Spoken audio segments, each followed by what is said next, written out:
Бензиннің бағасы тағы да қымбаттайды, себебі елімізде мұнайдың қоры азаюда. Қазіргі таңда елімізде бензин тапшы әрі қымбат, оның үстіне тағы да қымбаттағалы жатыр.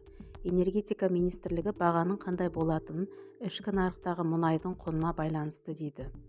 Ал депутаттар мұнайдың үстінде отырып, мұнайдың тапшылығын, мұнай өнімдерінің тапшылығын сезінуіміз бұл күлкілі жағдай деп отыр. Қазақстан Республикасы парламент мәжілісінің депутаты Ермұрат Бәпи қара алтынға мемлекеттен бақылау орнатылуы керек деген пікірді алға қойды. Депутат Ерлан Бәпидің мәжілісте айтқан сөзінен: Қазақстан мұнайы мен мұнай өнімдерін шетелдерде тіркеген әртүрлі компаниялар сыртқы нарықта саудалайды. Конституциялық талап негізінде халықтың меншік саналатын біздің табиғи қазба өнімдеріміздің экспортына неге әлдебір түсініксіз субъектілер ие болу керек?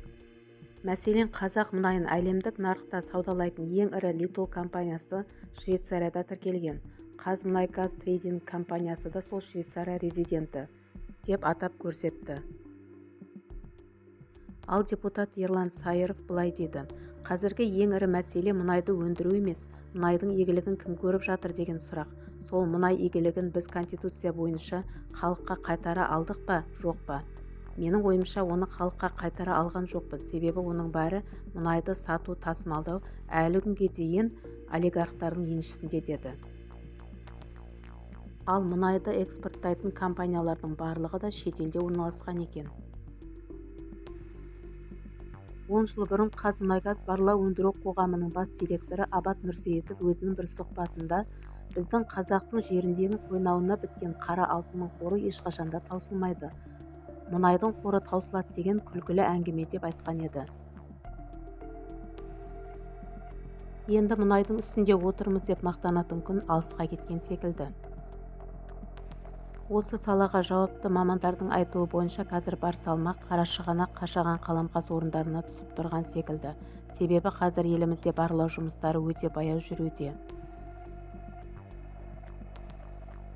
Біздің елімізде кен орындарын жүйелі зерттеу жүріп жатырған жоқ.